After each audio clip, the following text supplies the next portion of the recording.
बिस्मिल्लाहिर्रहमानिर्रहीम। अस्सलाम वालेकुम डियर स्टूडेंट्स, मैं हूं प्रोफेसर अज़मत अली और आप देख रहे हैं मेरा चैनल मैथ्स फॉर यू। बेटा आपको रियल एनालिसिस 1 में वेलकम करता हूं। जैसा कि आप लोग जानते हैं कि हमने chapter number 2 sequence and series जो है ये स्टार्ट किया हुआ है और हमारी जो डिस्कशन है वो प्रॉपर्टीज़ ऑफ कन्वर्जेंट सीक्वेंसेस से के ऊपर जारी है। आज लेक्चर नंबर 10 में इंशाल्लाह हम यहाँ पर प्रॉपर्टीज़ ऑफ कन्वर्जेंट सीक्वेंसेस जो है उसका एंड करेंगे। तो आज के लेक्चर में यहाँ पर मैं बहुत ही दो इंपॉर्टेंट प्रॉपर्टीज़ जो हैं कन्वर्जेंट सीक्वेंसेस से रिलेटेड उसके ऊपर डिस्कशन करूँगा। तो प्रॉपर्टीज़ की स्टेटमेंट को पढ़ लेते हैं। These two properties are very important. पहली प्रॉपर्टी ये है कि अगर हमारे पास मैंने लिखा है कि if the sequence A N converges to A, अगर हमारे पास एक सीक्वेंस ए एन है जो कि ए को कन्वर्ज कर रहा है, then the sequence of absolute values, तो इस ए एन का जो एब्सोलूट वैल्यू का सीक्वेंस बनेगा जिसे मैं लिख रहा हूँ यहाँ पर ए एन एब्सोलूट, वो कन्वर्ज करेगा ए के एब्सोलूट को। ये हमारा टारगेट है यहाँ पर प्रूफ करना। यहाँ पर मैं कन्वर्जेंट सीक्वेंस की डेफिनेशन को थोड़ा दोबारा रिवाइज करवा देता हूँ। हम कहते हैं कि एक सीक्वेंस अगर हमारे पास ए एन है और उसकी लिमिट एल है, तो ए एन जो है वो एल को कन्वर्ज करेगा अगर ए एन और एल के दरमियान यानी इसकी लिमिट के दरमियान का जो डिफरेंस है वो some positive real number epsilon से स्मॉलर होना चाहिए। कब? जब आपका एन जो है यानी ये वाला एन जो यहाँ पर लिखा हुआ है ये आपका एन एक पॉजिटिव इंटीजर एन नॉट से बड़ा होना चाहिए। अब हमने यहाँ पर ये प्रूफ करना है कि आपका ये जो सीक्वेंस बनता है सीक्वेंस ऑफ एब्सोलूट वैल्यूज़, ये ए एब्सोलूट को कन्वर्ज करता है। तो इसके लिए मुझे ये दिखाना पड़ेगा कि ये मेरे पास है ए एन, ये सीक्वेंस है, देखें यहाँ पर सीक्वेंस है ए एन, उसकी एन टर्म ये है। अब यहाँ पर सीक्वेंस है एब्सोलूट वैल्यू का, तो ये जो एब्सोलूट वैल्यूज है ए एन एब्सोलूट, उसको मैं यहाँ पर लिखूँगा। ये कन्वर्ज किसको कर रहा है? ये कन्वर्ज कर रहा है ए एब्सोलूट को। तो इस सीक्वेंस की और इसकी लिमिट के दरमियान का जो एब्सोलूट डिफरेंस है, अब दोबारा फिर ये एक और एब्सोलूट आएगा, ये मुझे लेस देन दिखाना है एप्सिलॉन से। ये मेरा टारगेट है। यहाँ पर आप देखें कि कन्वर्जेंट सीक्वेंस में ये जो पहली वैल्यू होती है ये होती है हमारे पास सीक्वेंस को रिप्रेजेंट कर रही है, दूसरी यहाँ पर उसकी लिमिट को रिप्रेजेंट कर रही है। तो अब यहाँ पर सिमिलरली यहाँ पर जो मेरे पास सीक्वेंस ये है सीक्वेंस ऑफ एब्सोलूट वैल्यू, ये है इस एब्सोलूट वैल्यू की लिमिट और लेस देन दिखाना मुझे एप्सिलॉन से। ये मेरा टारगेट है। अब इसको टारगेट को पूरा करने के लिए मैंने यहाँ पर दो मरतबा क्राइटेरिया ये इस्तेमाल करूँगा कि एक मरतबा मैं ये ए एन को ओपन करूँगा।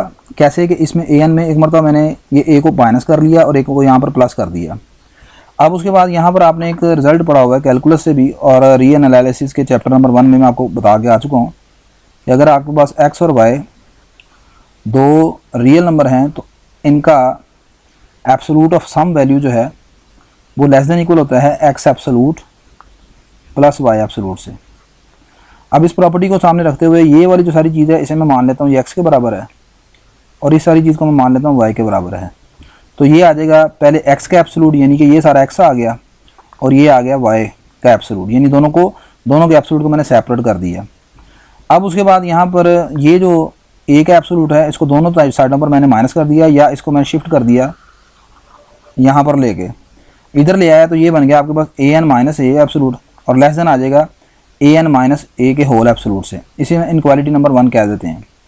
अब यही तरीकाकार मैं दोबारा इस्तेमाल करूँगा। पहले यहाँ पर मैंने इसको इस्तेमाल किया ए एन के लिए, अब मैं ए के एब्सोलूट को यूज़ कर रहा हूँ। ए के एब्सोलूट में एक मरतबा मैंने ए एन को माइनस किया, एक मरतबा प्लस कर लिया और फिर यही रिज़ल्ट इस्तेमाल करूँगा दोबारा।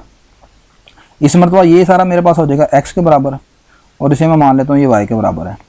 तो ये आ जाएगा पहली वैल्यू यानी एक्स के एब्सोलूट, ये हमारे पास आ गया एक्स और ये सारा आ गया वाई के इक्वल। सिमिलरली जैसे यहाँ से मैंने ए एब्सोलूट को यहाँ पर ले आया था, इसी तरह ए एन के ये वाले एब्सोलूट को मैं यहाँ पर दूसरी साइड पर ले आता हूँ या दोनों तरफ इसको मैं माइनस कर देता हूँ। Subtracting A N absolute from both sides, तो दोनों साइड से ए एन एब्सोलूट को आप माइनस कर देंगे तो ये बन जाएगा A absolute minus A N absolute less than equal आ जाएगा A minus A N absolute से। अच्छा, अब यहाँ से मैं दोनों तरफ माइनस से मल्टीप्लाई करवा देता हूँ। मल्टीप्लाई विद -1, -1 से अगर आप दोनों तरफ मल्टीप्लाई करवा देते हैं तो जाहिर सी बात है, आप जानते हैं कि एक तो साइन ऑफ इनक्वालिटी चेंज हो जाएगा, जो चीज़ बड़ी है वो छोटी हो जाएगी, छोटी है बड़ी है, तो जब माइनस से आप मल्टीप्लाई कराएंगे ये इसके साथ माइनस आ जाएगा, ये बड़ी साइड थी ये छोटी हो गई, और इनको जब माइनस से मल्टीप्लाई कराएंगे तो अंदर साइन चेंज हो जाएंगे, ये पहले आ जाएगा A N absolute minus A absolute, इसे इनक्वालिटी नंबर 2 कहते हैं। अब इनक्वालिटी नंबर 1 और इनक्वालिटी नंबर 2 को आप कंबाइन कर लें तो इनक्वालिटी नंबर आपके पास 1 कुछ इस तरह थी कि ये जो चीज़ लिखी हुई है ए एन माइनस ए एब्सोल्यूट, ये स्मॉलर इक्वल था ए एन माइनस ए के एब्सोल्यूट से, ये इनक्वालिटी नंबर हमारे पास 1 थी। इनक्वालिटी 1 और इनक्वालिटी 2 को आप कंबाइन करें तो ये कुछ ऐसे बन जाएगा, माइनस टाइम ए एन माइनस ए एब्सोल्यूट छोटा है ए एन माइनस ए एब्सोल्यूट से, और आगे ये चीज़ इससे छोटी है, तो कंबाइन करके ये रिजल्ट आ जाएगा हमारे पास। अब यहाँ पर ये हम एक रिजल्ट जानते हैं कि अगर x का absolute less than equal to a हो तो इसको अगर ओपन करें तो ये ऐसे बन जाता है, minus a less than equal to x, x less than equal to plus a, यानी ये वाला जो a है ये एक मतलब यहाँ नेगेटिव पर आ जाएगा, एक मतलब पॉजिटिव साइड पर आ जाएगा। और अगर इस तरह ये चीज़ ओपन है तो इसको हम ऐसे क्लोज भी कर सकते हैं। तो आप गौर करें, अगर ये सारा मेरे पास x है, ये सारी चीज़ y है, और दरमियान वाली चीज़ ये वाली सारी चीज़ है a प्लस में, और ये वाली सारी चीज़ है a माइनस में, यानी ये माइनस ही होगा ये प्लस ही होगा, और दरमियान में सारा पड़ा हुआ है ये x आपके पास, यानी ये वाली चीज़ बनी हुई है ओपन है, ठीक है।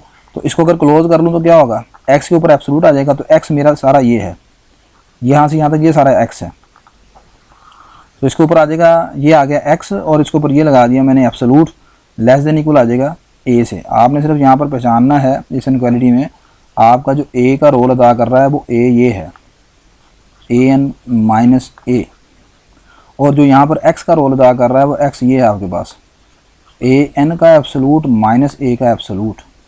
इस a की वैल्यू को और x की वैल्यू को यहाँ पर बस आप पुट कर दें तो आपके पास ये चीज़ आ जाएगी जो प्रूफ आपने करनी है। तो अब यहाँ पर यहाँ तक पहुँचने के बाद ये आ गया a n minus A absolute less than equal to a n minus a, लेकिन हमने ये दिखाना है कि ये जो a N absolute minus A absolute का होल एब्सोल्यूट है ये मुझे लेस देन दिखाना है एप्सिलॉन से, लेकिन अभी मैंने लेस देन दिखाया इससे। अब अगली चीज़ ये है कि मैं जानता हूँ कि ए एन जो सीक्वेंस था ये कन्वर्जेंट सीक्वेंस था और ये कन्वर्ज कर रहा था ए को। अब अगर ये कन्वर्जेंट सीक्वेंस है और कन्वर्ज कर रहा है ए को, तो फिर कन्वर्जेंट सीक्वेंस की डेफिनेशन ये कहती है कि ए एन और ए का जो डिफरेंस होगा, यानी ये सीक्वेंस की इसकी लिमिट के साथ जो डिफरेंस होगा एब्सोल्यूट डिफरेंस, वो एप्सिलॉन से छोटा होना चाहिए। अब इस चीज़ को मैं यहाँ पर यूज़ कर रहा हूँ, तो यही मैंने लिखा है as it is given that कि a n is a convergent sequence and converges to a, so for the given positive real number epsilon, तो किसी पॉजिटिव रियल नंबर एप्सिलॉन के लिए there exist a positive integer n nought, आपको एक positive integer n note मिलेगा such that कि a n minus ए जो है वो लेस देन होगा एप्सिलॉन से for all n greater than equal to n not. तो सो कंबाइनिंग 3 एंड 4, 3 और 4 को कंबाइन कर लें, ये हमारे पास 4 है, 3 यहाँ तक थी सारी, ये 3 है, आगे से 4 के मुताबिक देखें तो ये एप्सिलॉन से छोटा है, तो लिहाजा यहाँ से बीच वाला जो पार्ट रिमूव कर देंगे तो ये a N absolute minus A absolute का होल एब्सोल्यूट लेस देन आ जाएगा एप्सिलॉन से, कब, जब आपका एन जो है वो less than equal to n not है। तो दिस इम्प्लाइज, ये क्या शो कर रहा है कि ए एन एब्सोल्यूट कन्वर्ज कर रहा है ए एब्सोल्यूट को, या दूसरे अल्फाज में ए एन एब्सोल्यूट की जो लिमिट है वो ए एब्सोल्यूट के बराबर है। और यही हमने दिखाना था कि अगर एक सीक्वेंस ए एन कन्वर्ज करता है ए को, तो उसकी जो सीक्वेंस ऑफ एब्सोल्यूट वैल्यू बनेगी, सीक्वेंस ऑफ एब्सोल्यूट वैल्यू, यानी ये जो चीज़ है ये सीक्वेंस ऑफ एब्सोल्यूट है, ये कन्वर्ज करेगी ए के एब्सोल्यूट को, ठीक है। तो ये हमने दिखा दिया। नेक्स्ट इसके बाद एक प्रॉपर्टी नंबर 2 आज के लेक्चर में डिस्कस करूँगा, उसको देखते हैं। नेक्स्ट बेटा प्रॉपर्टी नंबर 2 हमारे पास कुछ इस तरह है, मैंने लिखा है कि if the sequence A n of real number converges to a n जो है वो ए को कन्वर्ज कर रहा है, एंड सपोज डैट कि जो सीक्वेंस है ये नॉन नेगेटिव है, यानी ए एन का जो आंसर है वो ग्रेटर देन इक्वल टू 0 है, ये नॉन नेगेटिव को रिप्रेजेंट कर रहा है for all n belong to n. आपने ये प्रूव करना है कि ये जो नया सीक्वेंस बनेगा अंडर रूट ए एन ये कन्वर्ज करेगा अंडर रूट ए को, यानी अगर ए एन ए को कन्वर्ज करता है तो आपका टारगेट ये है प्रूव करना कि अंडर रूट ए एन जो है वो अंडर रूट ए को कन्वर्ज करेगा। अब यहाँ पर देखें ये जो कंडीशन इसने लगाई है कि ए एन जो है वो आपका नॉन नेगेटिव है, ये कंडीशन इसलिए है कि आपने जब इसके ऊपर स्क्वायर रूट अप्लाई करना है तो स्क्वायर रूट जो आप जानते हैं किसी नेगेटिव नंबर का एग्जिस्ट नहीं करता, इसलिए यहाँ पर ये कंडीशन का होना ज़रूरी है, ठीक है।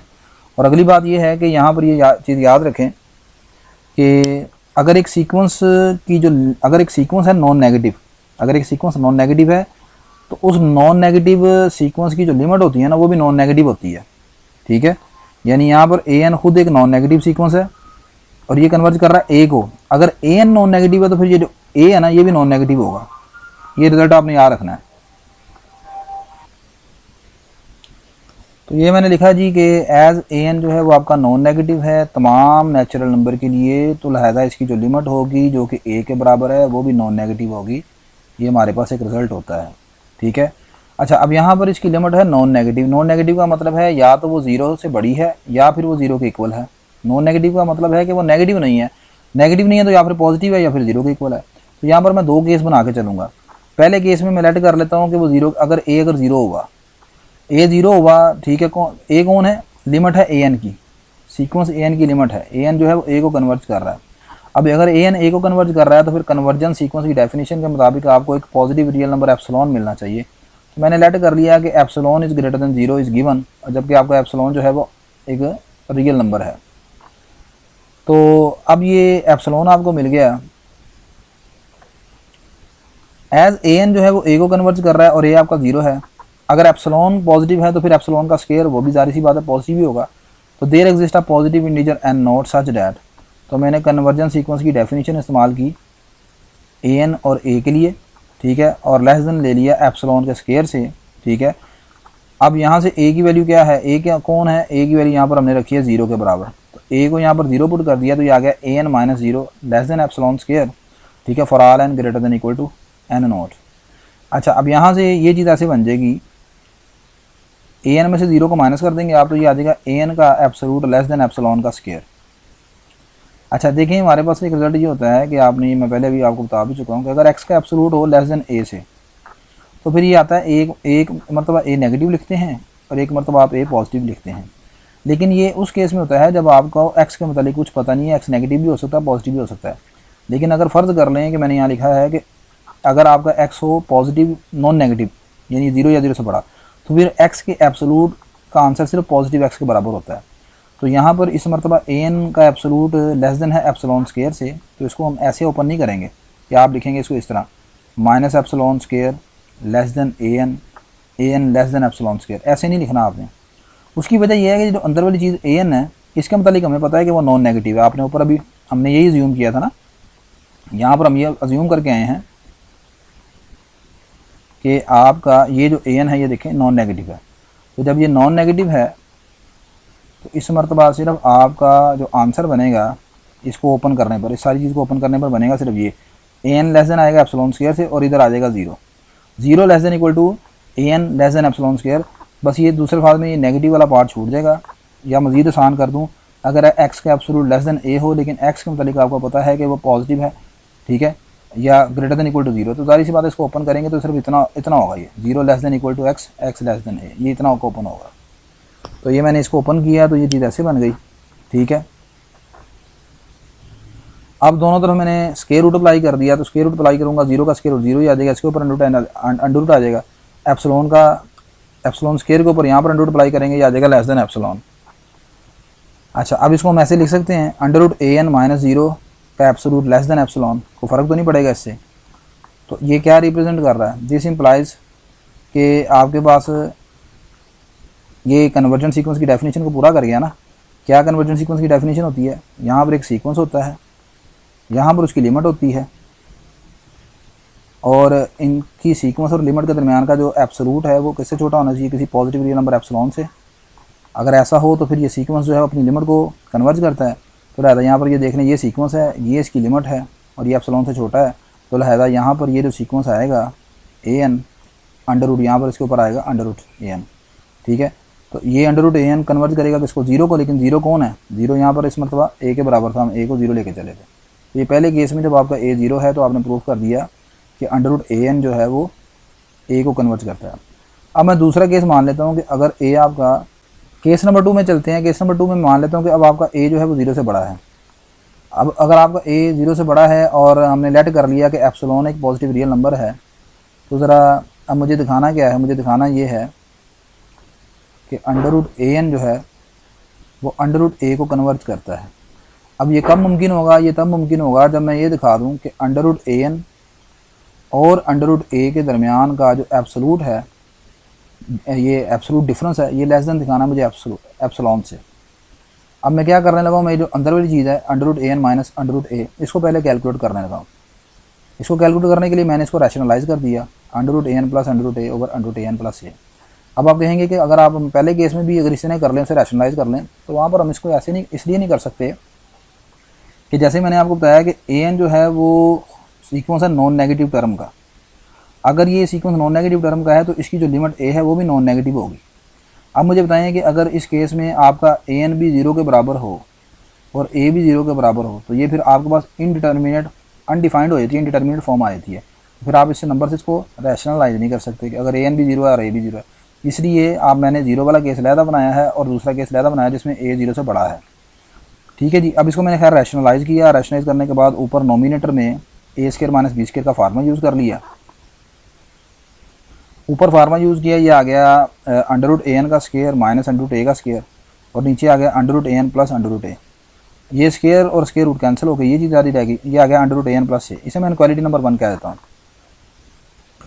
अगली चीज़, ये थोड़ी सी चीज़ ऑब्जर्व करके बताएं मुझे कि under root a n plus under root a और अंडर रूट ए, इन दोनों में से, दोनों साइडों में से कौन सी साइड ज़्यादा बड़ी है? अच्छा, पहले मैंने देखें under root a n minus under root ए को सोल्व किया। अब मैं सोल्व कर रहा हूँ under root a n plus under root ए। ये कहाँ से आई है? ये जो डिनोमिनेटर में है यहाँ पर, इसको लेके चल रहा हूँ मैं। ठीक है, तो मैं अब आपसे पूछ रहा हूँ कि under root a n plus under root ए बड़ा होता है या सिर्फ अंडर रूट ए बड़ा होता है? कौन सी साइड बड़ी है? जाहिर सी बात है ये वाली साइड बड़ी है। क्यों बड़ी है भाई? अंडर रूट ए एन एक पॉजिटिव नंबर है, अंडर रूट ए भी पॉजिटिव है। क्यों पॉजिटिव है? आपने खुद माना है, यहाँ पर आपका ए पॉजिटिव है, ठीक है, और ए एन को भी आप पॉजिटिव लेके चल रहे हो। तो अब आपके पास ये दोनों चीज़ें पॉजिटिव हैं, तो ये जाहिर सी बात है साइड इससे बड़ी होगी। अब दोनों का रेसिप्रोकल ले लेंगे तो जो साइड बड़ी है वो आप जानते हैं छोटी होती है, जो छोटी है बड़ी हो जाएगी। तो जब आप रेसिप्रोकल लेंगे ये बन जाएगा 1 over under root a n plus 1 over under root a, और ये आ जाएगा 1 over under root a. By using 1 को यूज़ करेंगे, तो 1 को कैसे यूज़ करना है आपने देखें ज़रा। इतने से की वैल्यू निकालें 1 से, 1 ओवर अंडर रूट 1 प्लस ए, या ऐसे करें कि मैं अगर 1 ये 1 की जो ये वाली जो साइड है इसको बनाने लगा हूँ, इसके नॉमिनेटर में क्या है? ए एन माइनस ए है। इसको मैं दोनों तरफ ए एन माइनस ए से मल्टीप्लाई करवाता हूँ। यहाँ पर जब मैं मल्टीप्लाई करवाऊँगा ये आ जाएगा A n minus A over under root a n plus under root a, और इधर भी मल्टीप्लाई करवाएंगे राइट साइड को, ये आ जाएगा A n minus A over under root ए। ठीक हो गया जी। इसको आप कह दें चाहे इनक्वालिटी स्टार कह दें। इस स्टार में मैंने दोनों तरफ ए एन माइनस ए से मल्टीप्लाई करवाया, मैं ये 1 बनाने लगा हूँ। यहाँ पर 1 का नोमिनेटर क्या है? ए एन माइनस ए है। स्टार को ए एन माइनस ए से दोनों तरफ मल्टीप्लाई करवा दिया, मल्टीप्लाई करवाया तो ये चीज़ बन गई। इसे आप कह दें चलें डबल स्टार कह देते हैं, ये जो साइड बन गई है। अच्छा, अब डबल स्टार को और 1 को कंपेयर करें। ए n minus A over under root a n plus ए आगे से किससे छोटा हो गया? A n minus A over under root ए से। इसको आगे मैं लिखूँगा, ये लेस देन आ गया, ये लेस देन आ गया, देखें ए एन माइनस ए ओवर अंडर रूट ए से। और इसके उसके ये जो 1 है, 1 की ये वाली साइड क्या है? 1 की राइट साइड ये है आपके पास, ये चल रहा है 1 की राइट साइड सारी है। तो इसका मतलब ये सारी चीज़ आ जाएगी under root a n minus ए किससे छोटा हो जाएगा? इस चीज़ से जो डबल स्टार आ गया, a n minus A over under root ए। अब मैं दोनों तरफ मैंने एब्सोल्यूट ले लिया, इधर भी और इस साइड पर भी। इधर एब्सोल्यूट लूँगा, इसी तरह इधर ए एन माइनस ए पर एब्सोल्यूट ले लूँगा। ए के ऊपर एब्सोल्यूट लेने की ज़रूरत नहीं है, अंडर रूट ए के ऊपर एब्सोल्यूट लेने की ज़रूरत नहीं है। ठीक है, आपने एक तो एब्सोल्यूट उस पर लेना है जिसमें ये nth टर्म आ रही है, सीक्वेंस जिसमें इस्तेमाल हो रहा है। तो ये एक अंडर रूट ए एक रियल नंबर है और पॉजिटिव रियल नंबर है। एब्सोल्यूट लेने का मकसद ये होता है कि अगर नेगेटिव हो तो उसको पॉजिटिव कर दे। तो अंडर रूट ए है ही पॉजिटिव आपका, तो इस पर खैर आपने एब्सोल्यूट नहीं लेना, उसकी कोई ज़रूरत नहीं है। अगली चीज़ ये आपके पास गिवन है कि हमारे पास ए एन जो है वो कन्वर्जेंट सीक्वेंस था और वो ए को कन्वर्ज कर रहा है। अब अगर ए को कन्वर्ज कर रहा है तो मैंने ये दिखाना था कि ये सारी चीज़ एप्सिलॉन से छोटी है। अब ये मैं एप्सिलॉन से छोटी दिखानी है, तो फिर मैं क्या करूँगा, इसके लिए एक एप्सिलॉन तलाश करने लगा हूँ ए एन माइनस ए के लिए।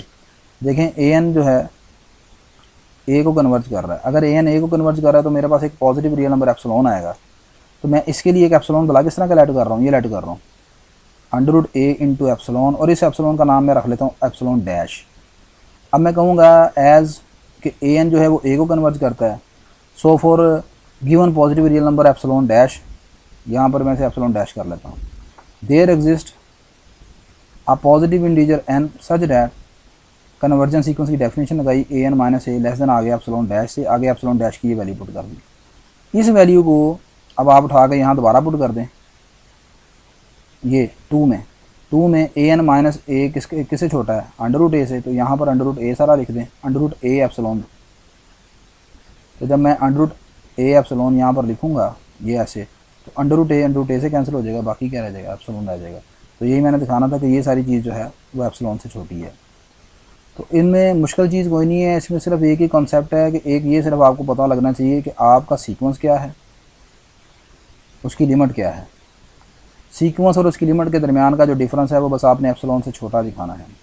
तो यहाँ पर प्रॉपर्टीज़ ऑफ कन्वर्जेंट सीक्वेंसेस को काफ़ी ज़्यादा, कोई 11 से 12 मैंने प्रॉपर्टीज़ प्रूव करवाई हैं। अगर आपने ये तमाम लेक्चर देखे हैं तो आपको मेरा ख्याल है कि ये कॉन्सेप्ट बहुत अच्छी तरह समझ आ चुका होगा और ये भी पता चल गया होगा कि एप्सिलॉन किस तरीके से, कब और कैसे, किस तरह कलेक्ट करना है। तो इंशाल्लाह ये एप्सिलॉन जो प्रॉपर्टीज़ ऑफ कन्वर्जेंट सीक्वेंसेस है ये आज हमने ख़त्म की। इंशाल्लाह नेक्स्ट लेक्चर में एक नए टॉपिक के ऊपर हम डिस्कस करेंगे। मेरी ये वीडियो अगर आपके लिए हेल्पफुल है तो बेटा मेरी इस वीडियो को आप लाइक करें, शेयर करें, मेरे चैनल को सब्सक्राइब करें। इंशाल्लाह नेक्स्ट लेक्चर में आपसे दोबारा मुलाकात होती है। अल्लाह हाफिज़।